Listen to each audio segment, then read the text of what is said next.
Hello and welcome to the Annie Altman Show, the podcast, Season 5.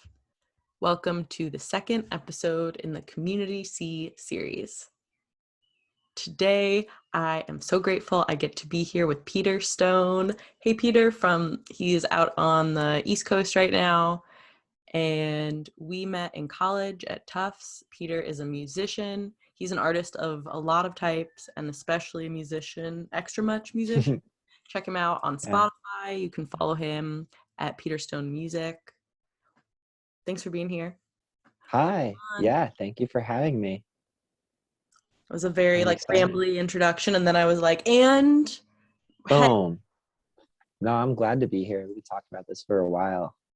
I think I bothered you about it as soon as I saw you were doing a podcast. I was like, interview me.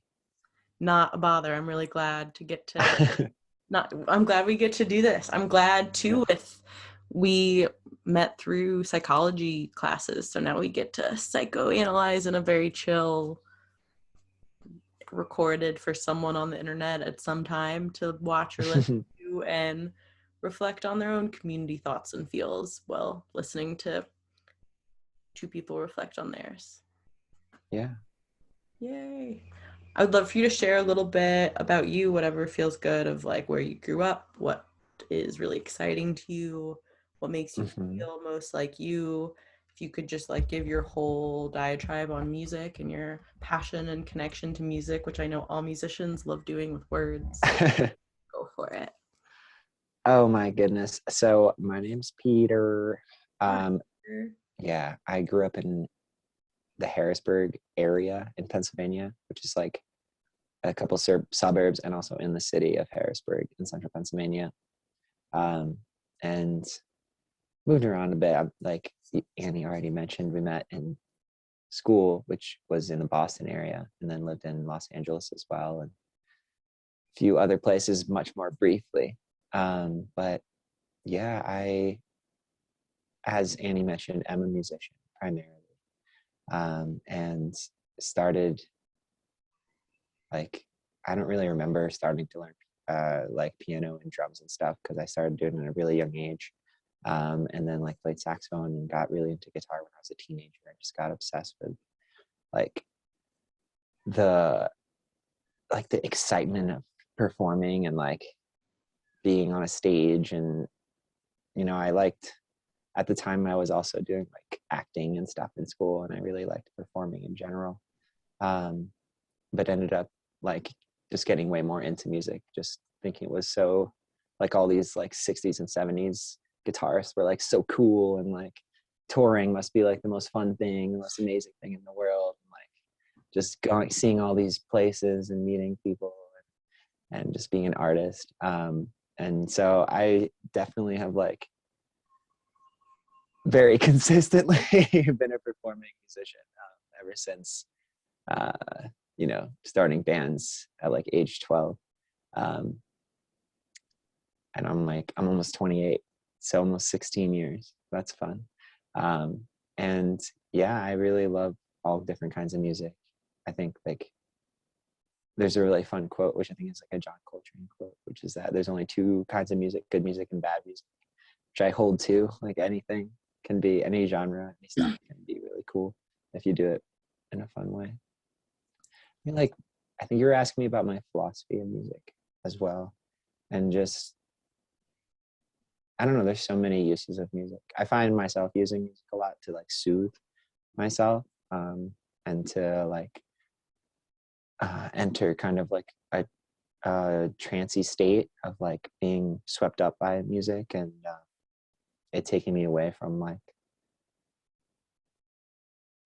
all your worries and your cares and all that, which I think is one of the biggest parts of music, is it's transportive for most people.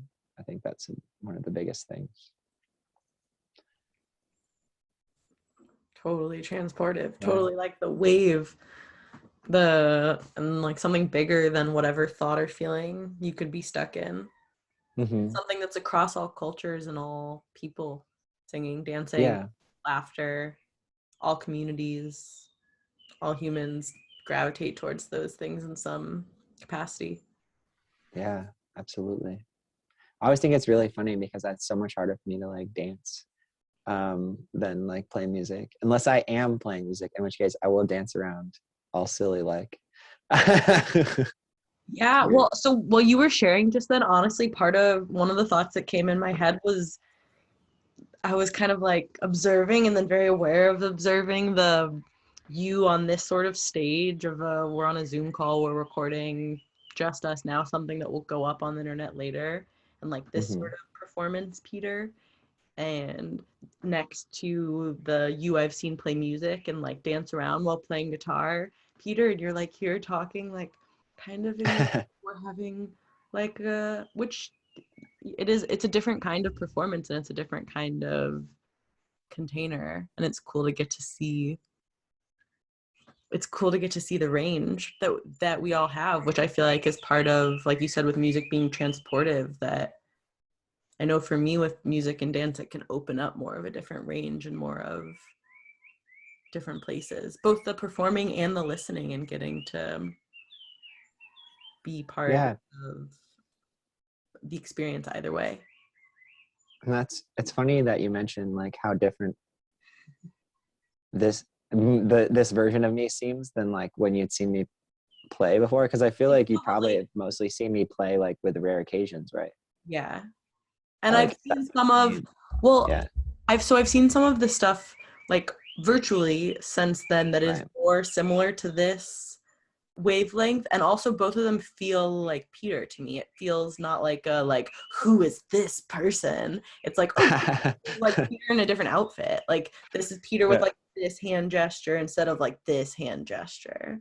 Or like I don't know exactly what, for like the more folksy stuff that I've heard and seen the videos of more recently, that also Mhm. feels like a different outfit, which is Yeah, cool. Like it's cool, and like that's the same as the different, I'm sure for me too, of like me when we're talking now versus me when we're talking not recorded. It's like probably Annie in a slightly different outfit. I mean, I'm sure it is. I don't know. I don't think I'm as attuned to that kind of stuff sometimes. But yeah, it's funny, and it really does like playing different. That's one of the fun things I was saying. Like I like all kinds of music, like playing different kinds of music. Yeah, like if I'm not like playing in the rock band and I'm performing music as like my solo project, like this is the on the mic vibe that you'll get more like. And and it's it's funny how different it makes you feel to like perform like a really loud rock band and be like jumping around. Uh, of Yeah, course. that's cool to hear, and also I that makes sense to me too, of different sort of frequencies that you maybe resonate with more overall, and also all of them still being some part of you and something I can relate to some with. Like I have a little experience with performing music and not much, and not Mm-hmm. anywhere near the over decade that you have with all the different flavors. So with the podcast, what I can relate to is having a container, having a place for, I really love when you said soothing, and I relate to that a lot with music Mm-hmm. and with this podcast and with art generally. It's all fucking therapy. It's all self-soothing and then soothing with community. And to me, on one very reductionist level, it's also like we're just doing shit, and that is a truth of mine, that it is a soothing thing, and part of the It soothing, can be. it can also be a crutch, and Yeah. lots of labels. A tool maybe is another word, and then the tool can be soothing or it can be harmful in ways. For me, like something about knowing music exists, knowing this podcast exists, knowing that tool is there in the belt can be very comforting on its own right, to know there's a place for that part. So like maybe for the Hmm. part of you that likes to like jump around and rock out some of the time, knowing you have that, or like that you have done that, then you can be both more clear on what makes you feel most you most of the time, and then also have more space to explore those parts. like because you know that part is there. So for me with the podcast, because I know I have this part to like be a fucking philosophy psychology nerd and like be anal about like, well, how does this feel and what is the meaning of this and what do you whatever, like it has been a really helpful tool for me to do that, to relax about doing that in the rest of my life, because I'm like, okay, here's a podcast place where you can be like, Peter, what do you think about this exact, you know, is this what attunement and how does that feel to you? And it's like, okay, that'll be there when you want to need that. I'm getting really tangential from like bringing it back to, I guess maybe like trying on all those different outfits as a way for you to figure out what feels the most you to you. Like you saying this sort of frequency, vibration, pace, talking is what feels like when you're doing solo music work is what feels like you're expressing yourself the most. I don't think it's more me or less me than like other moods that I get in. Are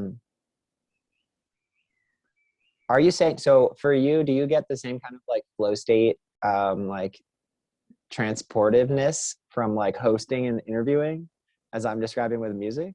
I definitely have had my experience of flow state with it for sure. And I've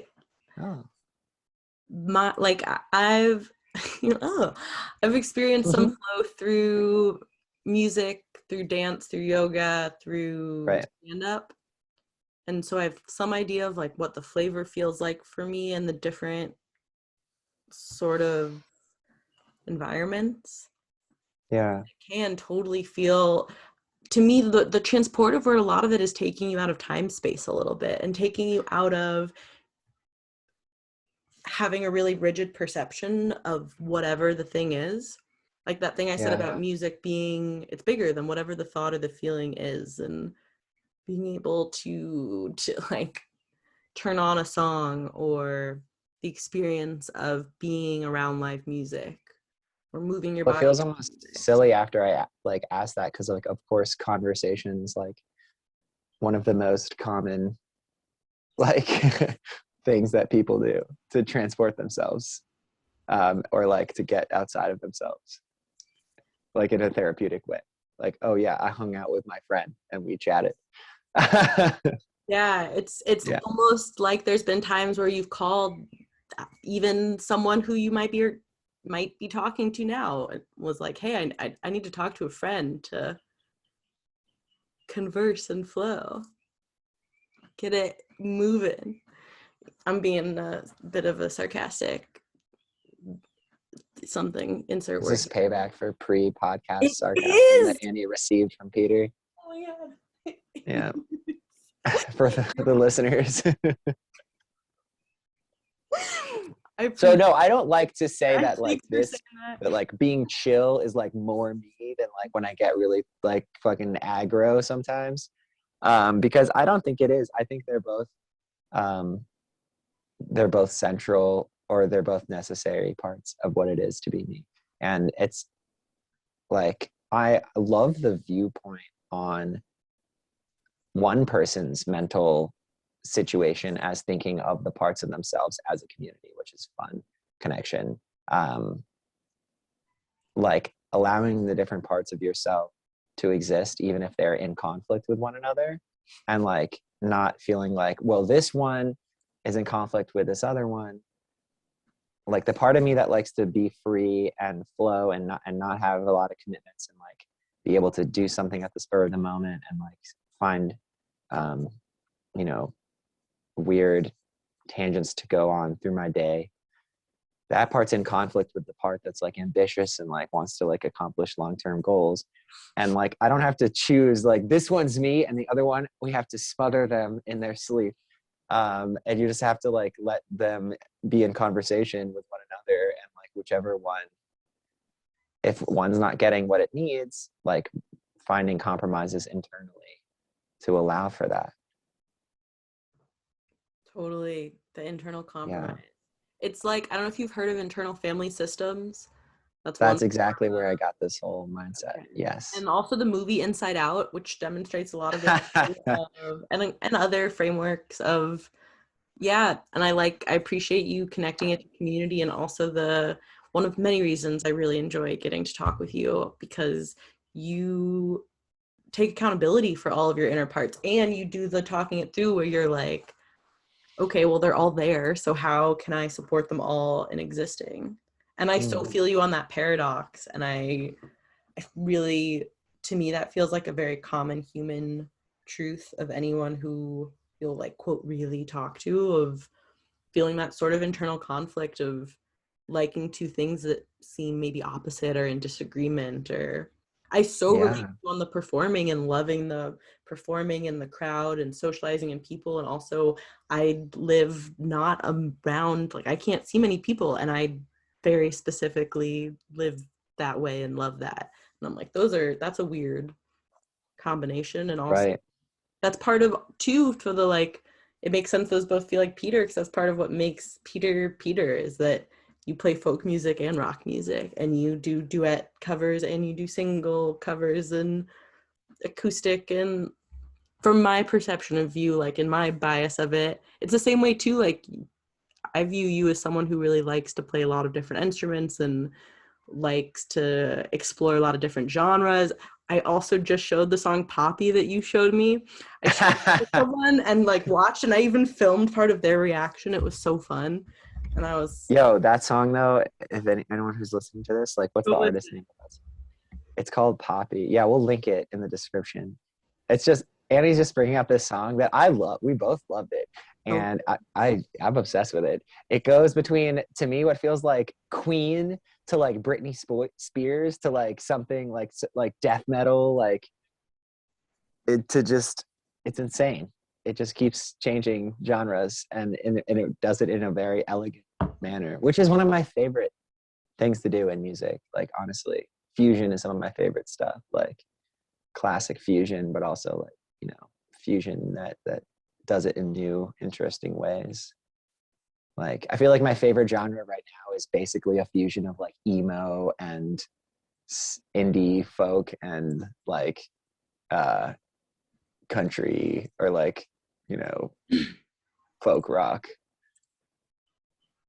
you'll have to send me some songs to check out of that. And that Well, I sounds feel like I already have. That's what I mean. I'm just like trying to like understand like what genre these people are. Like thinking of like Phoebe Bridgers and like Big Thief and like Connor Oberst and all that. It's like super emo, like but yeah, it's like with country rock twinge going on. totally, I don't know. Fusion's fun.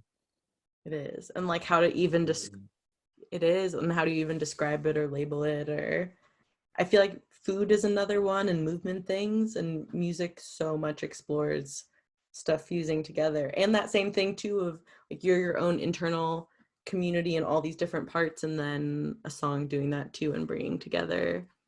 Like you just listed Yeah. different genres that people be like, no, those can't go. You can't have emo country music. And people are like, watch me, bitch. Here you Mm, go.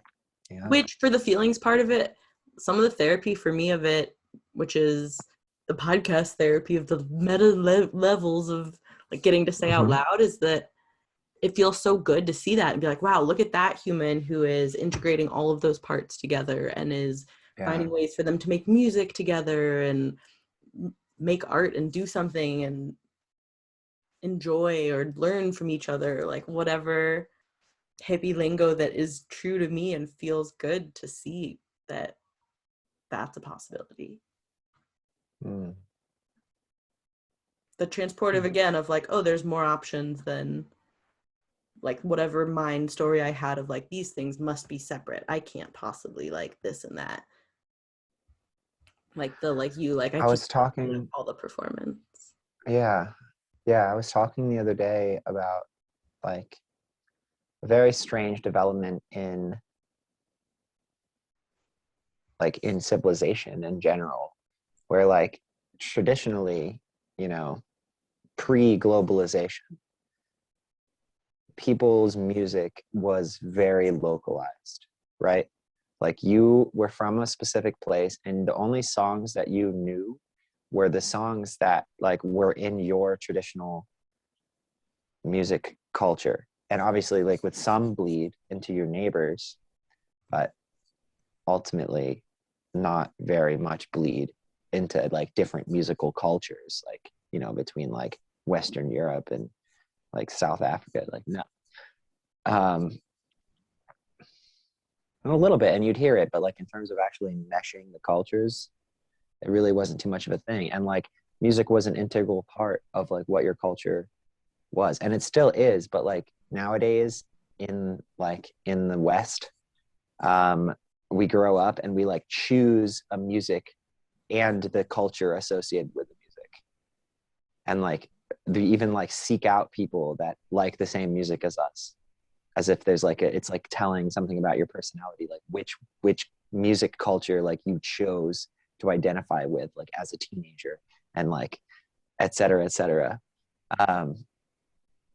And like allows us to like create tribes in a really weird way through like backward, like reverse engineer tribes. Where like it used to be like you were from a tribe and that was the music that you liked because that's like where you know, or not if you liked it, but knew and listened to. And now it's like, well, you can listen to like any music, and obviously it's going to be influenced. It's going to be influenced by your parents and your peers and your neighborhood and all that. You know, your school, whatever. But you still get to choose. Like if you have internet access, ultimately you get to choose.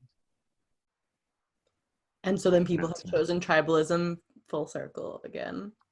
Well, That's kind of, but I also feel like the globalization. movement now is to like I feel like the opinion I was espousing of like, oh, like all genres are cool, like not liking any specific genre is like a lame opinion these days, I feel like. So yeah, I don't know, it also is like going in the same direction of like multiculturalism as like I think a lot of like the mainstream of youth, and not even youth anymore, but like I feel like millennial culture and the subsequent generations. It's like multiculturalism is very important to those generations.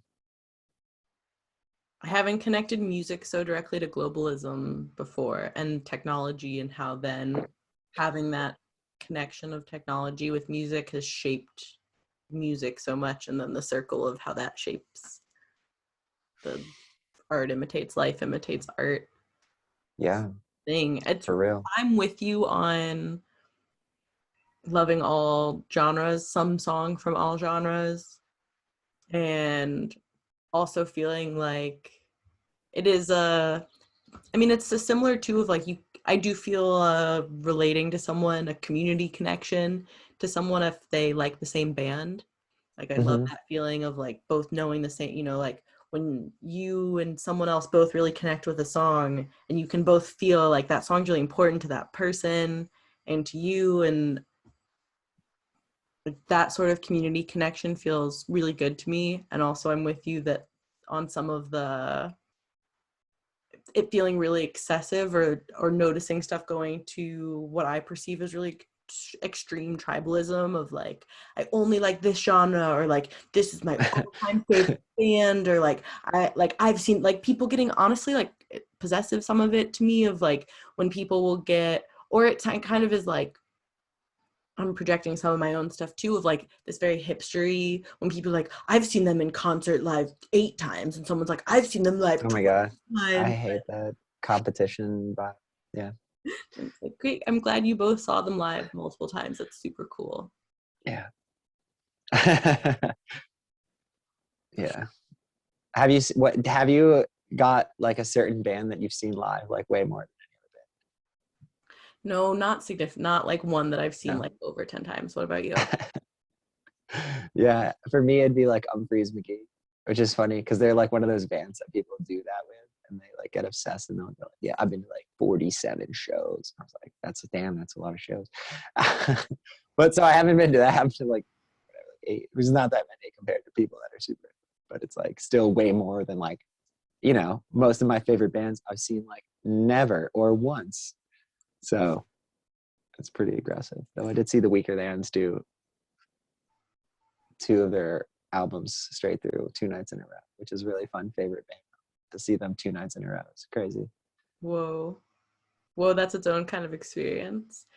And I bet too with Yeah. Umphreys of like the whole community there of like similar to music festival communities where like you can see some of the same people then if you're going that many times, or like it's some of the same Yeah. vibe and also it's different because it's a different day. And Yeah, it's like part of Jamband culture, right?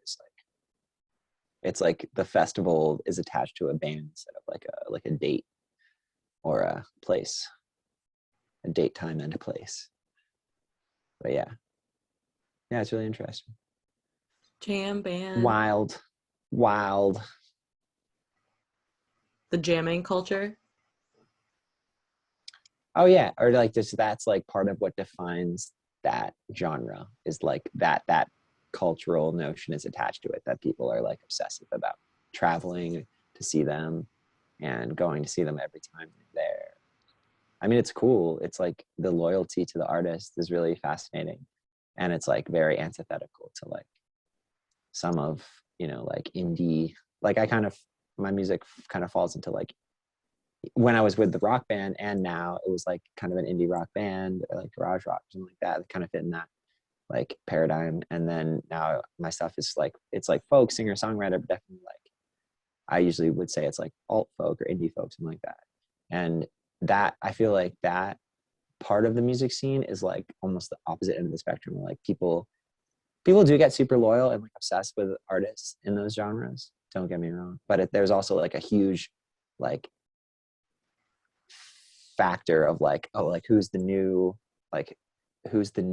artist that's super good that like people haven't heard about yet, that's like coming up right now, that like just releasing their first stuff or something like that. So there's like certainly a taste of like the loyalty stuff that you find in jam band culture, but then there's like a lot of that is eaten away by like the obsession with like the next big thing, which is not a bad thing by any means. I mean, music, I love music discovery, and like of course there's always going to be new artists that are like also worthy of like love and attention and money. So it's just a strange difference. Whoa, that the community keeps expanding makes sense, and the universe keeps expanding, all communities keep expanding. I haven't connected that ever directly to indie music, where it seems almost like one of the hardest places, like a really goofy paradox of indie music on the whole, that it's the indie alternative is about the unknown next thing, the new find, the first album, like you said. And so that kind of builds a sort of like 15 minutes of fame in music mentality, it sounds like to me, within indie music culture. Because then once you put out your first album, then it's like losing your like indie virginity, and it's like you're indie you're like indie music's shamed, which maybe is not like an intentional thing or really how it actually is to me, of like, okay, well now you're not new anymore, you're like less alternative because you have like X number of streams, or you're like not underground anymore. Yeah, like if people do hit it like pretty big and suddenly everyone knows who they are, then like the vibe of being like, oh, like I'm not gonna fuck with that person anymore is really strange. Well, can you be indie at that point then? Like what, like what defines Well, I don't know. Like that means different things. Like on the one hand, indie means like like alternative? independent and unknown, but on the other hand, it's like just a style of. So it depends. It's weird. The word has multiple uses, and they're not clear which one you're talking about at any given point. No. Well, and Dumb also language being dumb, but yeah. this is why like verbal jams can take a while and can still be unclear about what it means. And I also wanted to say Yeah. that it makes sense that some of like jam band culture would have a very like that sort of like diehard community, like competitive of how many concerts you go to, whereas indie and folk music community, like that'd be pretty weird if someone was like, I'm like, thinking of like Bon Iver, or like thinking of like who would be like some of the funniest artists for people to be like super like aggressively competitive about seeing a bunch of times or something. It makes more sense to me that the sort of indie music loyalty is more of an indie flavor of like quietly supporting from afar and going to concerts regularly and like listening to in the car regularly. And I don't know if that feels like how does that feel to you? I don't know. We can get real analytical about it. It feels like it plays into like other aspects of those musical cultures too. and like, okay, I do feel like I have a like somewhat of ground to stand on, like talking about these different cultures, because like I definitely have been like in the jam band scene and like in jammy bands for a little while, and also like the, you know, as previously mentioned, like indie rock or like indie folk stuff. But like, yeah, there's like the jam band scene is like a party scene too. Not that more, it's more so of that, I feel like, and people are like, it's like part of what's associated with it's also doing a bunch of drugs, doing psychedelic drugs, which is great, you know, I'm all for it, and make sure you're safe. But like, whereas like you're talking about like an indie folk show like at a coffee house, like usually you don't like, you know, take acid to go listen to some singer songwriter. That could be fun, I don't know, but like it's not like it's not a given, you know. It's not like people are gonna be there in numbers tripping balls. So just like the different like there's so many differences between like these like subcultures, and I love like some people, I feel like some people hate talking about subcultures and they feel like it's super lame and like, oh, like why are you trying to categorize people, but it's also just interesting to me. It's like sociology. um Yeah, I see it as sociology. I do see it as yeah. on the, like in the humanity bell curve of the middle way and extremes, that making Mhm. it all about categories or being like, you're, you know, if I'm like, you're only in these boxes of these two flavors of musician and your name is Peter and you're a tourist because of your birthday. And I'm like putting someone in these boxes and being like, this is everything about you, that categorizing was really limiting because of the stuff like back to the beginning of Paradox and how we have all of these different internal parts, and Yeah. sure, those are some of the labels. And to me, that's the danger. That can be the harm of categorizing, is then attachment to that and over identifying with it. And so when we can talk about it in a way that is more fluid and more getting to observe and learn from it, it's so fun and it's so cool. And it's, to me, what you described of that whole bigger community aspect that goes along, like that, it's all so layered of any different community niche and how it serves and soothes different people at different times. And like, it would, who's gonna really sit there and be like, no, all concerts, all places where live music is need to be the same? Like, what the fuck? Like, what person is really gonna say that that is how music or any form of art needs to be? It's like, wow, how cool, there's this whole range for people to go explore different things. Yeah. Lots of boxes that are just label categorizing. Who knows? It's a way to be comforted in we don't have any control over time and space, so let's make categories and labels for things and pretend like we do have control over things and can have some organization among the chaos that is this beautiful life existence. Hmm. Yeah. Hmm. I don't know what to say to this, Andy. What has this podcast community experience been like so far? Has it been what you thought this community would be like? Does this All feel? right, so I thought, as I mentioned to you before, that it was so weird that you thought I should come on to talk about community, and you seemed confused by that. And I'm curious, what your perception is? Your perception that I'm like is good at forming community, or that I like rest strongly within community? I'm curious. Ooh, another C. And also, I appreciate your asking. And also, as I said to you some before recording, and I will go more into of, I do see you as good at good. What first good and bad is, you are someone whose perspective on your perspective means a lot, and your perspective on community means a lot to me. And I do see you as someone who,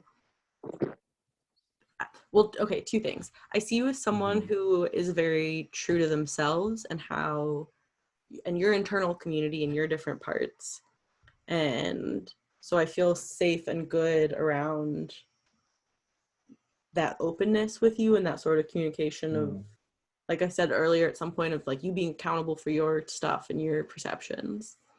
And I Okay. also feel like you're someone who, I really admire that you explore lots of different kinds of community while also having people and parts and different aspects of the different communities that are longer term, longer standing, that you, from my perception, seem to care and give energy towards long-term community connection, and also really the places where you feel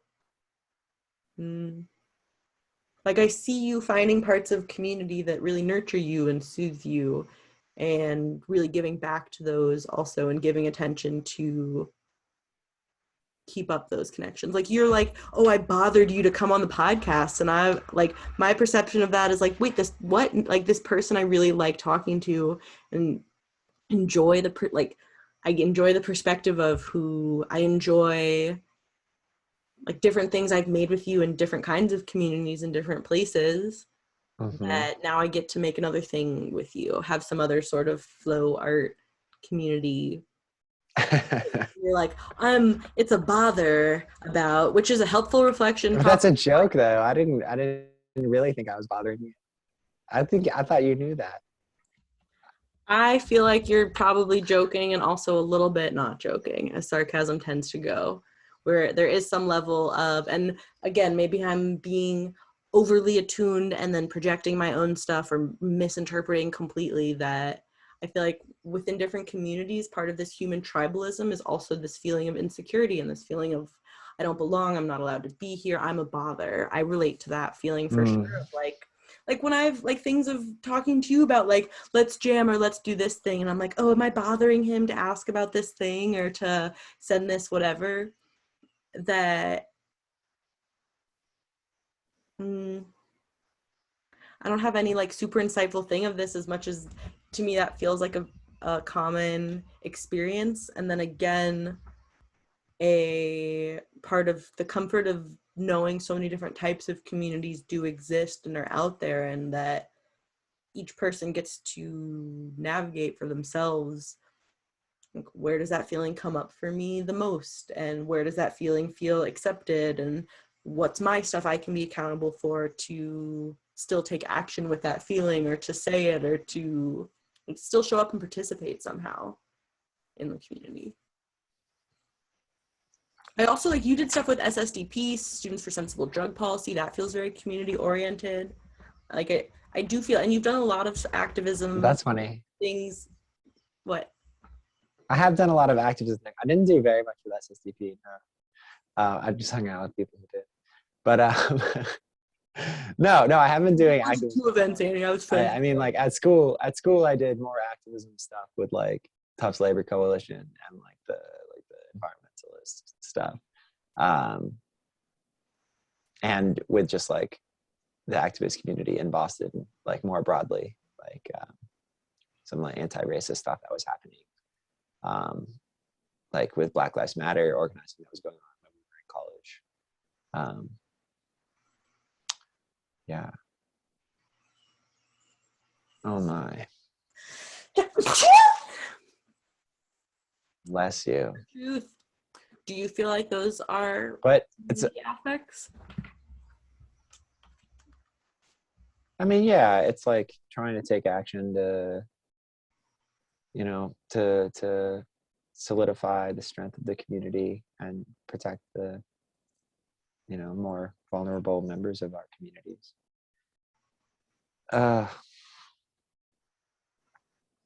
Definitely was like figuring out how to do that stuff.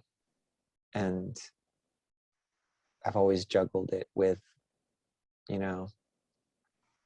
a main thing, like, which at the time was like, going to school, and working, and juggled it with music. And so it's always been weird, like, and it happens in seasons. And I think this is true for everyone who works with activism, is that it happens in seasons. Not everyone. Some people are very dedicated to an extreme degree. And I would like to be more like that.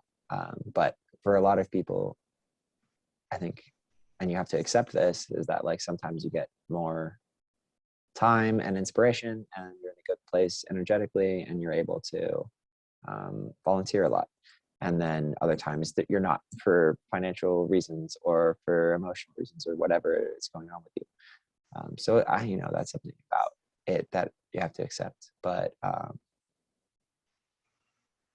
yeah, I don't know. So I was like getting into it at that time, like doing activism, and then I've gone in and out with periods of like disengagement and periods of like, you know, even like working full time for like an activist group for a while or whatever, you know. So yeah, that's community, I guess. But all right, so you spoke quite a while after I asked you this question. But the reason I asked you this question is because I don't like. Okay, so kind of what you said was that it seems to you that like I am able to like nourish these like long-term relationships and like long-term investments in communities while simultaneously like visiting through different other communities and like participating in many different varieties of ways, which is strange because from my perspective it feels like I have felt like a lack of community in my life, and have made obviously various attempts and at times have been in really strong communities, and I definitely do have really lovely friends that like if you know they're hearing this, it's not that I don't appreciate you, but well not but yeah, that's why I asked you the question, because it's just very funny. A lot of times I feel like I'm like floating around the outskirts of situations and trying to figure out like, you know, how to be friends with people and failing half the time. And I mean, it's hilarious though, because it's like other people have told me like, oh, like you have tons of friends. They're like, oh, you seem really like outgoing. And I'm like, what the fuck how did you get this impression? Like, I do not understand this at all. And I'm like, this is straight up like repeated exposure therapy. Like, I'm like learning how to be a person. So anyway, hence my confusion and my leading up to this podcast repeated like, oh, so you're having me on to talk about community. Very funny. This is a joke. This is a cruel joke. I think I'm like doing like a long-standing con here. I relate to all Is of this that. a con? Are you having me on to be like, haha, we're having you on to talk about how not to have community? Oh, that sounds like straight up bullying. That sounds like cyberbullying plus a couple other flavors. I relate to everything that you shared about, and also to the confusion where people's perception of me and my perception of myself feel misaligned. And I want to share something that someone said to me on a road trip once that has stuck with me so hard, about how oftentimes the things that we feel the least capable in and that we're most insecure about in terms of our skill set are the things that we are, quote, best at and we actually know the most at, and that other people see us as really good at, because often we give more attention and practice to improving those things because of some story we've told ourselves about not being good at it. And also then other people see us as the same thing of like wanting to learn from someone who you can see has taught themselves and taught themselves through other people and has gone through the learning process and knows how to really teach from the process of it. That I definitely relate to that experience and that feeling of other people saying they see, like lots of other people saying they see me some sort of way, and me being like, wait, is this some cruel joke? Are you gonna like punk me on the podcast and be like, you don't know about like, dude, I don't know about, we know about community the same amount. We are two humans with two similar and different experiences with different communities. And I wonder with like the imposter syndrome as a whole, I wonder with part of how that comes into community is again that sort of tribalism and outsider feeling of like, I'm just the weird one here. Everyone else is normal. I'm like the weirdo that doesn't belong or doesn't know how to, and who knows. This got real podcast therapy. So thanks for being so vulnerable. I wonder how much that's my gosh, going into all of it. And it's part of music, right? Like, and dance and things that some amount of vulnerability. Otherwise, where's the part where's the connection?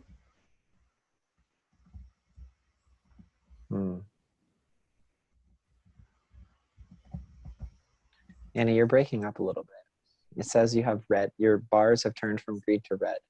Green to I don't know red. if there's anything Can you hear me now? that may have influenced this. Maybe going into too much vulnerability, or maybe going into maybe something that I said. How is it now? It's okay. I don't know. It's kind of like you sound a little bit like a robot, like 70% of the time. Brown, brown, like the Which is Charlie Brown pair of voices. disturbing. That's gotta be weird. Well, okay, I have a question. I don't know if there's anything you can do about it. I pointed it out in case there was, but obviously there might not be. It sounds normal to me. I'll check the recording, and if it gets really bad for you, let me know. Or if it's like you're like, I can't tolerate listening to this. Okay. We'll see. We'll see how it goes. Okay. I would love to hear why you agreed to come on, despite all those things that you said, and you're feeling like, why would you want to have me on to talk about something in this theme? What made you agree to come on still? Like, why weren't you like, no, I'm going to come on for another C, or I need you to have me on for something else, or...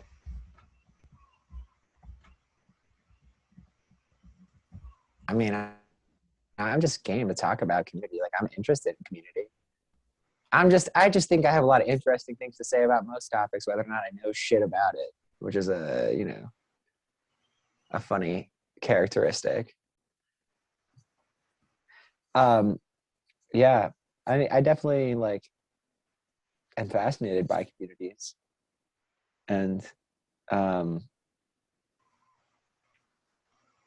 even though the feeling I described of like oftentimes like feeling outside of situations, like outside of social situations, or like feeling awkward or on the outskirts or whatever, I put a lot of work. I mean, like you're saying, like areas that we feel like we're not good at, like we put work into them sometimes, if sometimes, or maybe we ought to. So it's something I've thought a lot about, and just because it's so important. I mean, it's such an integral part, and community is such an integral part of music. I mean, I say this a lot, but like music is one of the things you do, like when you get together, like when you get a bunch of people together, like there's only a few options of what to do, and one of the main options is music. I mean, like pretty consistently, it's potentially even the most common factor at a gathering. Maybe games. I feel like music is probably the dominant activity. Conversation over top of music. And it's just, and I try to use music as a way of bringing people together around specific topics. I mean, especially in regards to activism stuff. Like, I'm really excited to like come out of the pandemic and start being able to do more in-person events again. I was very excited about like a series of events that I was organizing pre-pandemic that were all like just kind of like multimedia, like would have some local visual artists and get a few different musicians and have a house show where we also like had it be a fundraiser for Extinction Rebellion's environmentalist group, and just have it be a real community event, and like, have it be open and pay what you want, and relatively like low key. So like the social aspect was like pretty heavy part of the evening. Also, just that's like it was in my apartment, so it's not like it wasn't like a party apartment. It's pretty chillaxed. Yeah. So doing it intentionally, like trying to form communities around having something to offer in that sense, has been really lovely. And I'm definitely looking to see how I can keep doing that, like having intentional spaces like that. Having moved out of my apartment, that's a little sad. It's a sad aspect of it. I love being able to host stuff like that. So Yeah, and get to weave together so many things you already like doing. Like bring together the different parts to make something together. Like do a concert that is a fundraiser. Yeah. And with like, yeah, and like, you know, having people there, like visual artists, or like we would have like, we'd just take the second bedroom in the apartment and like have like a few vendors, like my one friend like makes jewelry, or like one time we like had it, oh, this was really lovely, I'd like to continue doing this, but like there was like a 2-part event where we like did a meditation, like a group meditation and cacao ceremony before having like a concert slash party, and it was super lovely. And so like, yeah, so like one time in that second bedroom, like my friend was like selling other, like, you know, if anyone wanted to like take cacao for the concert part that hadn't been there for the meditation part, like you could, you know, exchange, you know, compensate her for having made it into the, I don't know, the cacao bites, like chocolates, I guess, but you know, not sugary. Yeah, so that was really cool. Just other kinds of artisans and stuff. I'm excited. I'm gonna go on Saturday to the Harrisburg Flea and see if I can busk there. The Harrisburg where? To go. The Harrisburg Flea. There's like a bunch of vendors that go to the parking lot of like Harrisburg has this cool indie movie theater called Midtown Cinema, and in their parking lot on Saturday having a market. So anyway, I will go. I have to go to get a new chain for my necklace, but I'm gonna busk. Like I gotta go out there to shop. Which I apparently people don't know this word. That means when you play music on the street for money. Or at a flea market, or at right outside the flea market.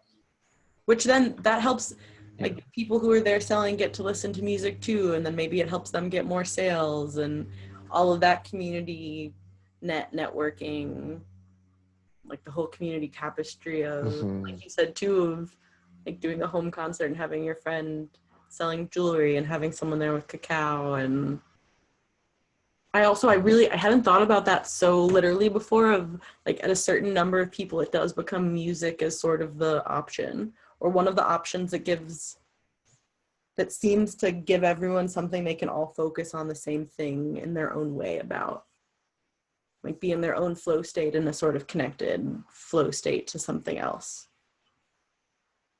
Yeah, like at a party, like even if the music, even if it's not a house show, or like a, you know, even if it's not like a dance party where like the music's super fucking loud, like, you know, just having the background music there under people's conversations, like it sets the tone, sets the vibe. Yeah. The vibes are off, man. The vibes are on. It does. It really changes, like, amazingly much.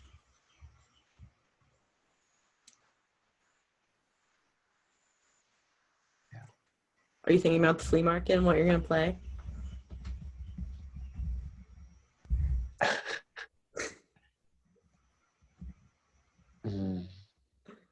I don't know. I was learning some songs today. I learned some Phoebe Bridgers. What else was I learning? A Father John Misty song called "Holy Shit," which I cannot play anywhere. Like there's the situations in which I could play the song "Holy Shit" by Father John Misty are very limited. It's extremely aggressive lyric wise. Like, it would have to be the right environment for it. We're gonna have to give a whole listening guide for this podcast. That poppy song, "The Week of Dance," "Holy Shit" by Father John Misty, and the Phoebe Bridgers one I was learning is "I Know the End." There's gonna be a playlist that accompanies this podcast. We're on the same. I was just about to say that we're on the same wavelength. This will be the first podcast on accompanying playlist. Hell yeah. Listen to the podcast. Hell yeah. And you can put, oh yeah, we also talked about the country emo. So we got Phoebe Bridgers already in there, but there's also put a Connor Ober song in. What was the other one I said? Oh, like a Big Thief song, for sure. And a couple of your I just bought tickets to see Adrienne Liker. And fucking... You were the first person to show me her. I'm obsessed with Adrienne Liker, and you should be too, listeners. That's exciting. Get on your shit. Listen to the podcast. It's in the description. I mean, sorry, the playlist. Podcast playlist. Listen to them both. That's exciting. You got tickets. Mm-hmm. That'll be fun to see. I got 2 tickets. It's in November. One lucky listener could be the one to go with me to the show. Hit me up on Instagram at Peterstone Music. Slide into Peter's DM for his eventual giveaway of the one Adrian Lankler ticket. There's no terms and conditions or anything. No promises. I'm glad that we get really to the intention of this podcast then, which is to find someone for the other ticket for you to go to the show. Yeah. Really the use That's what we're all here to do. We're looking for a date for Peter on like November 10th, 2021. It's something like that. It's a Wednesday. I thought it was a good day for me. I had to play gigs usually on weekend nights, so it makes it hard to see concerts sometimes. Is it in the Massachusetts area for the listeners, or how do they? Oh yeah, I mean, this is mostly a joke, but yeah. Concert. What? No, excuse me. But Adrian Lenker is touring nationwide. That's too much on this joke. Next, moving on. I apologize. Maybe I'm still sassing you for calling out correctly that I needed to close the blind. I'm like wanting to sass you back more. I actually really feel like I'm wanting to help you find someone. So uncalled for. I'm so uncalled for. Help with someone who will appreciate that concert as much as you, and that you can enjoy being in the community. I'm pumped. I'm so excited. And the live music is such a magical community and human, no words for thing to be around. Yeah, that's a fun aspect of like we were talking about, the way that like jam band communities like form around bands. I feel like indie music communities form around venues as well. And the venue that I'm talking about, the Sinclair in Cambridge, is super fucking cool, and they get really good artists. I've seen really good shows there already. I'm really excited that they have apparently survived the pandemic, and it's sick. That is exciting. It's so cool. Thanks. Of the 3 artists whose tours were announced, like whose fall tours were announced, that I already looked at, all 3 of them, when they go to Boston, are playing at the Sinclair, and I was like, yo, what? This is crazy. Like, I'll be there for all 3 of those. I'm ready. I'm not. I'm just gonna go to Adrienne's, but sure. It is the set and setting Maybe. of venues changes it. Like, I bet busking at the flea market is different than busking at other places. Yeah, I've been busking in Harrisburg at Riverfront Park, which is just really lovely. Like Harrisburg, Pennsylvania, where I'm from, is like, it's set along the Susquehanna River. It's like a mile wide, and it's got these beautiful tree-lined banks, and there's islands all down the middle of the river, with also covered in forest. And you can look upriver to see where it like cuts through the Blue Mountain Ridge, and it's very gorgeous. So I've been busking there a lot in Harrisburg, and trying to find places like that. Like here in Boston, I'm in a Boston area right now, and in Boston I went down to the Public Garden, which is like a classic busking spot, but it's super, in the same way, it's super beautiful. There's all these like flowering trees right now. And I mean, you've been there, Annie, but if anyone listening hasn't been to Boston, when you come, go to the Public Garden. It's really fucking awesome. I love the way the skyline like emerges there, like looking across the pond, like towards like the Prue and such. Like the skyline, there's like a chapel, and then there's like, I don't know, it just like stacks up really nicely. I feel like the Boston skyline's really weird like that, where like if you're looking at it like from Cambridge or like from the Charles River, it looks weird and it looks all separated. But if you look at it like from the Common or like from Boston Harbor, it makes sense and it like lays out. I'm like, oh, okay, I see. Whoa. I've never thought of that before. Annie seems to have never been to Boston Harbor. Well, I've never connected before, like how it does seem, the skyline seems totally disjointed from some angles, and then it seems way more and makes sense from other angles.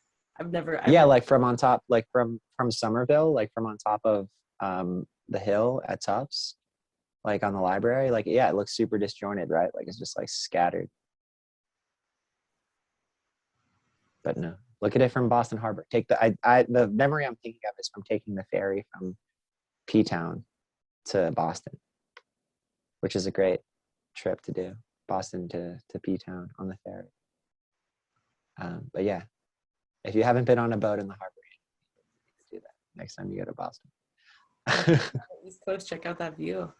And go to the Sinclair. And there's a couple other venues and places too. Spots I miss. That it is the the vibe of that place too. What? Like going to a certain place for a concert or for an event or for something, like the same way as the skyline being a different perspective based on where you're looking at it from. Oh, like the artist being a different perspective based on what venue they're playing in? Yeah, and like just different venues being different from each other too.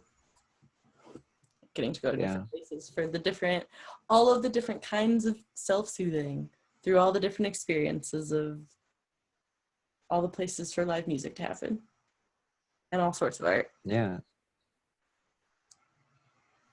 Like kind of half pushed back on this earlier, but like keep using self-soothing about music, but like half the time it's self like energizing or like, you know, riling up. I feel like that's like half of what all music is about. Is that a form of soothing too, though, to you? Or like, is some of that soothing to energize? No. It's the other end. Maybe afterwards. Yeah. Like after you come down from like the energized, like dancing and shouting and jumping, moshing or whatever, you know, if it's metal or dance music or. Wait, Peter, you wouldn't whatever. call moshing soothing? No, it's not soothing at all. Like that's what I'm saying. What are you talking about? Fucking around, dude. I get it. And I get that it can be soothing after you've done it. Like, to me, I mean the afterwards. Yeah, the soothing of the expression. It is very different. It's a very different kind of than like a network. Yeah, wait, I just want to put weird words. Like moshing is really nurturing for my soul. Like say things that are like definitely true sentences for some people. Definitely. I mean, I'm moshed before. It's all right. I got kicked in the face and it kind of turned me off because it was like, I just hurt really fucking bad. But it's fun most of the time. You just run the risk of getting too hurt. And I'm like, I wish that person could have heard me say, don't kick me in the face before it happened. But then I was like, it's too late. They didn't mean to. They were like, I think they were coming down from like crowd surfing and then just kicked me in the face back. It wasn't like someone fucking ninja kicked me in the face on purpose. Yeah. But yeah, it's what I like. Yeah, thinking about the community aspect of like a mosh pit at a metal show, because it is like it's like a almost mindless like melding into the collective mindset, where like you're like super dissociated from your. On the one hand, like very dissociated from your body because you're like being violent, but like without violent intention, like you're being just like performatively violent. But so that's like super dissociated. But on the other hand, it's like super like embodying because you get fucking kicked in the face and you're like, oh yeah, I have a body. Like, yeah, that hurts. I have to protect my face. So it's very, I don't know. I haven't been to a metal show in a fucking minute, but I kind of want to go now. Yeah, I mean, anyway, I feel like there's probably Can we take a break? Yeah. Well, we can wrap it up. I feel like there's a metal hive mind and there's the indie folk hive mind and there's it's all the different community flavors. You want to take like a bathroom break or do you want to wrap up the recording? Yeah, I just have to pee. Okay. Okay. Go take a relief pause and then we'll wrap it up. You gotta cut this part out. You can't just be like, "Oh no, no, I'm not editing. Break section." Peter, I don't edit. I'm not gonna edit it. I hope to all the listeners that you send Annie comments that say, "Annie, you should just edit that part out. It wouldn't take that long." To edit out you taking a bathroom break? What about then I edit out this part of the conversation about you taking a bathroom break? Like, there's a lot of layers to this, Peter. If you're here listening, please do write in and share and message both or either of us about your thoughts and feelings on community and moshing or different kinds of music, or your preferences. Do you like the more free-flowy podcast? Do you like things more structured? Do you like a little silent pause in the middle of recording? What should this one be titled? The Community Mosh Pit.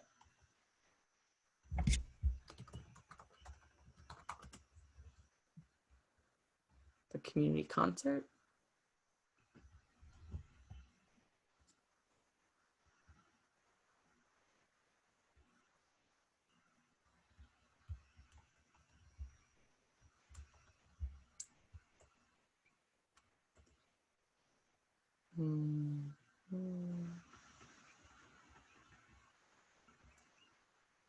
I would be curious to hear any music community and dance community sort of reflections you want to share about.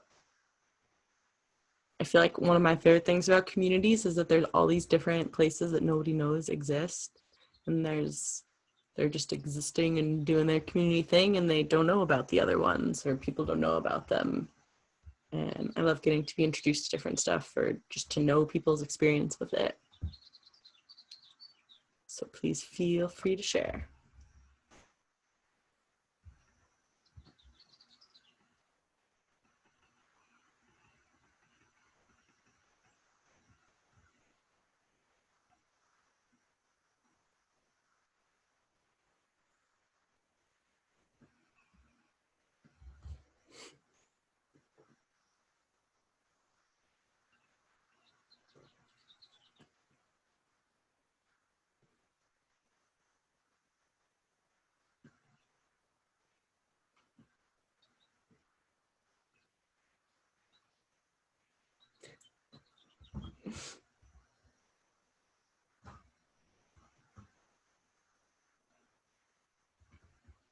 I think I probably should have cut this off to say that was enough podcasting before this pause. So, Peter, when you're listening to this later, that was my mistake as the host in preparedness or in time checkedness. And also maybe not. Maybe we're going to wrap this up with something that needed to come out. Obviously we are. If we're still here, there's a reason. And if you're still here listening, there's a reason. So thank you, or maybe you sped through this part. I hear for...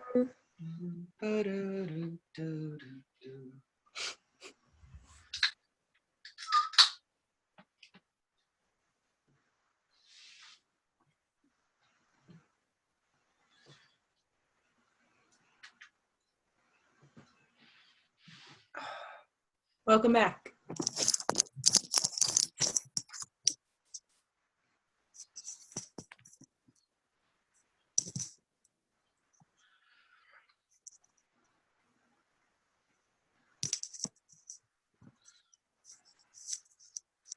Welcome back. Dun dun dun. Dun, dun, dun. Dun dun. I was just saying to you listening to this later, and to anyone listening, that I probably ought to have cut this off before the bathroom break and say that was enough podcasting for now, and that you'll come on again for another one. And clearly not. Yeah. There's some connection here to make in the end of the episode. Otherwise, we wouldn't still be here recording. Or there's still some end to tie up in this particular episode. Not that we leave I'm here. confused. You're saying that we should stop where we stopped? I'm or you're saying you don't? I'm saying let's use this to tie up, like, so what have we talked about in the last hour? What feels like the overall connecting stuff between it? I'm thinking a lot about concerts and community concerts and that sort of. No, I'm saying where we've gotten in the past hour is that I really miss concerts. And that's pretty much it. That's the wrap up. The thesis statement of this podcast is missing concerts. Me too, dude. I'm excited to go to concerts. Me too. I don't know. I'm excited for them too. It's been weird. It's very strange not having them, of many things that have changed. It's a really weird community to be missing. I can only imagine with having so many years experience performing to not even have that as an option for a while being so strange. Oh yeah, definitely crazy making, for sure. No, thank you.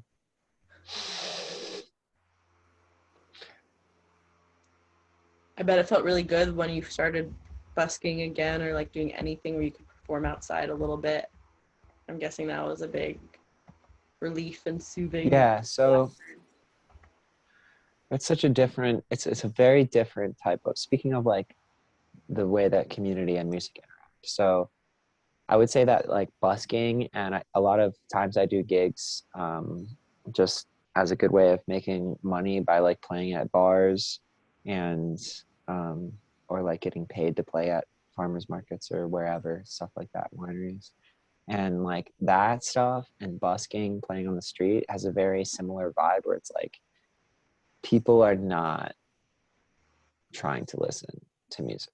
They're just like maybe like what you're hoping for, and what does happen a lot, and it's very lovely, is that people will hear like one song and pay attention for like one song, or they'll like, you know, hear a snippet and be like, oh yeah, that sounds pretty good, and like, you know, maybe look at your name and listen to you later, or maybe like drop you $1 or something like that, you know, help you get paid for the day. um and it's a very different vibe, and it's very like, I don't know, I guess in that sense you're being the background music, you're building the vibe for space. But the part, so that part is kind of back now.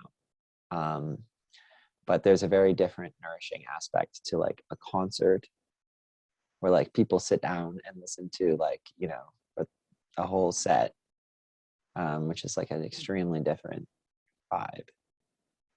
So yeah, I haven't been to one of those yet. Totally different when the intention and the Yeah, focus is the music and listening right. through. It's like listening through a full album versus listening to one song. Plus way more. Yeah, Where it's like what other things are going on. yeah. It's definitely something like I'm weird in this way where like, just because of I guess working in music, like when I am at a bar or like walking down the street and there's somebody playing, like I do get I do end up paying a lot of attention to them, just because I don't know, yeah, it makes sense, right? um so it's something I feel like I don't experience in the same way as as like a lot of people maybe, um which is strange. So at time, which is at times like confusing, because like an anti communal force, because when people aren't like that, or like people don't listen, or people who go to like any art event and like just treat it as a social event, like sometimes like I think for people who produce art, they're like, yo, what the fuck, and it's like upsetting. But like coming to terms with that, and it's been good to do so much work in these spaces, like doing work busking and playing in bars, because like it's not helping anyone to like get mad about that. You know, it's just different uses of music or of art in general. Or like I feel like the same parallel plays out with like throwaway TV shows like that are kind of like just fun and like you know, lighthearted, which like a lot of times I've kind of like looked down on it and like, yo, it's like a waste of time. Why are you watching this, or like why would you listen to this like pop song, etc. But it's like, they're just using it for something different. Like, it's like background while they're like ironing their clothes or whatever. You know, it's like um, yeah, Different purposes of it. And also different things for different people. Like there'll be someone there who like you who stops and listens to 3 songs the person is playing busking and wants to pause and be there, and then there'll be someone else who their focus is they're shopping at the farmer's market and they're thinking about their list and they're thinking about something else. Yeah. And you don't have any control over where other people put their focus ever. And then also the weird game or paradox of it with music is like we can control what we put out there, or where if we're putting our focus on something.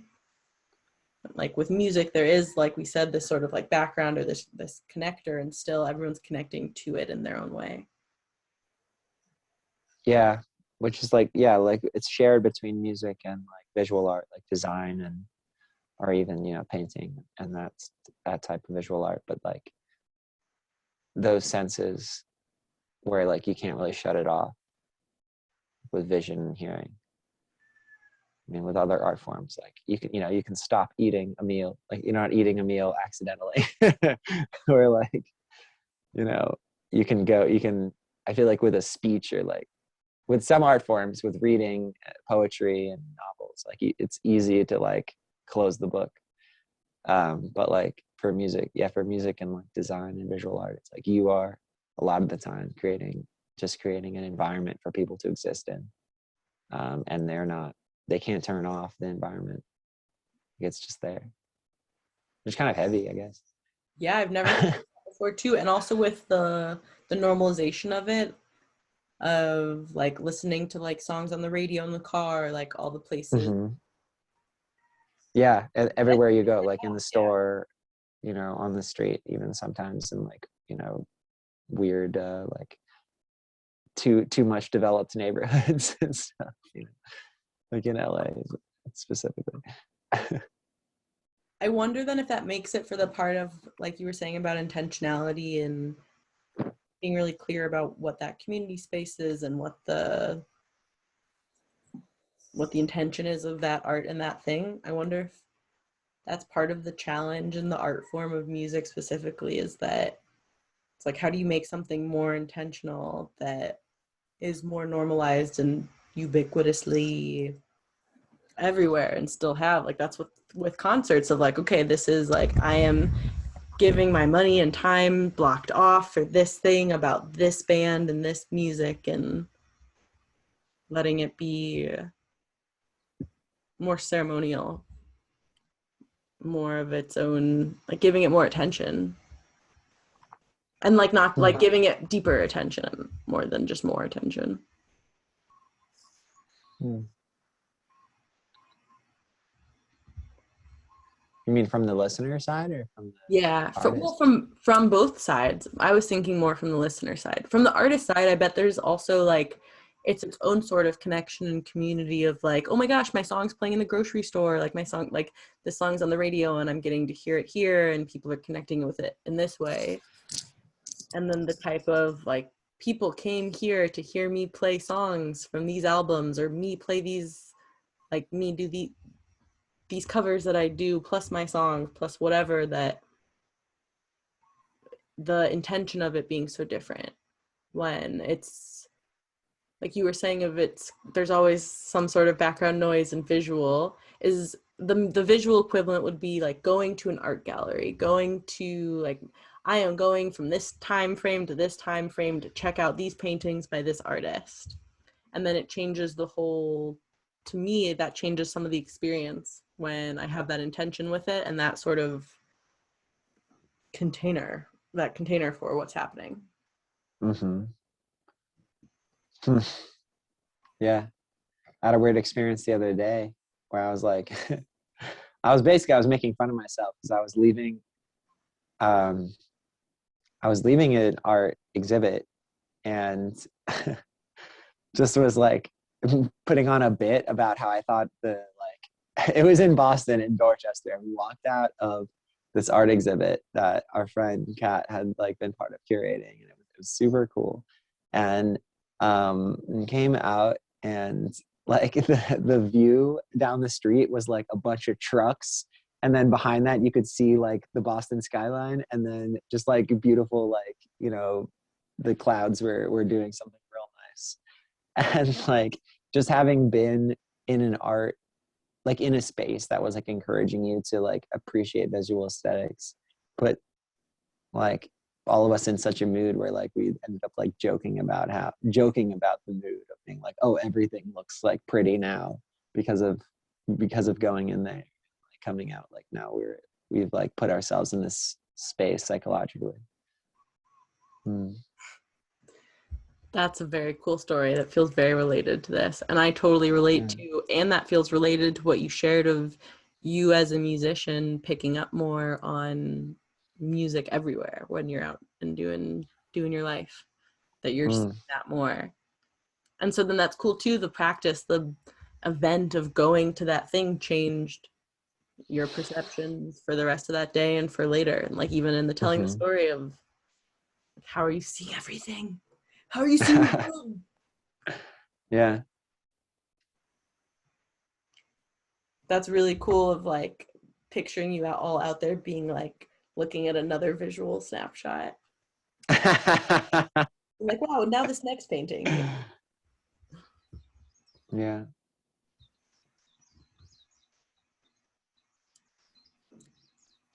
Does the word soothing feel relevant, or maybe it's more of like the concert of paintings, the container? Soothing. This wasn't a very soothing experience for me. No, it was not. It did not seem like this was a soothing experience for you. I was a little on edge. Do you feel like there's a chance this will be sort of like a moshing experience where maybe you'll feel a little bit soothed after we stop recording? Oh, you mean the podcast? Was the pod? I thought you were talking about this moment I was talking about. I Was thought you this were talking about the soothing? podcast just then not being soothing. You were saying that No, I didn't it wasn't understand your soothing? question. I thought you were still talking about the story No, I or was that talking about the event podcast specifically, of not. going to an art gallery. No, that sounded The like that was podcast soothing for you. It specifically. sounded like you were like so in the soothing flow of seeing everything as visual art. No, it wasn't soothing. Okay. No, that wasn't soothing. Was the podcast soothing? I don't know. No, also no. I don't know why I objected. I could give you the same answer. I'm glad you clarified. I misunderstood, or I was assuming about maybe from like how you were talking about the recent experience at the art exhibit. I didn't realize that it was agitating in some way, or Not agitating, that not something soothing. antithetical No. to, or just not. Energizing. Yeah, I'll have to reflect more on what that word means to me and be more clear. I wonder why it came up more. Which word? Soothing? Yeah, because I do view some of it as like, it can be, the energizing things can be soothing too, and also it's they're different, and also like what you said about words being very, what are those? You think energizing things can be soothing? I do, because so okay, I'm probably using soothing and regulating interchangeably, which maybe I don't mean fully interchangeably, and they do feel really related to me. And so things that can be energizing can be super regulating, which to me is soothing for my central nervous system. Yeah, down the line. Down the line, yeah. Maybe in that moment it's not like soothing in the sense of, well, also I guess to me it's like there's different kinds of self-soothing and soothing general, like screaming in the car sometimes is I would call that soothing. I really like blasting a song, like, or like a screamy song, like screaming, or like just screaming, or like loud singing, screaming. I call that soothing at times. One of the songs on our playlist involves a very soothing intro, and then at the end just a lot of screaming and just really noisy raucousness. So look out for that one. It's I Know the End by Phoebe Bridgers. What should we call, maybe this is how we'll wrap up, what should we title the podcast playlist? Soothing? Question mark?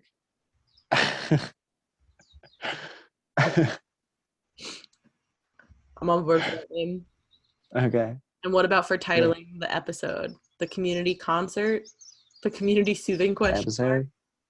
The community, we'll sit on it. We'll think on Oh my. the internal community that is reflected externally through music. We know we do not know.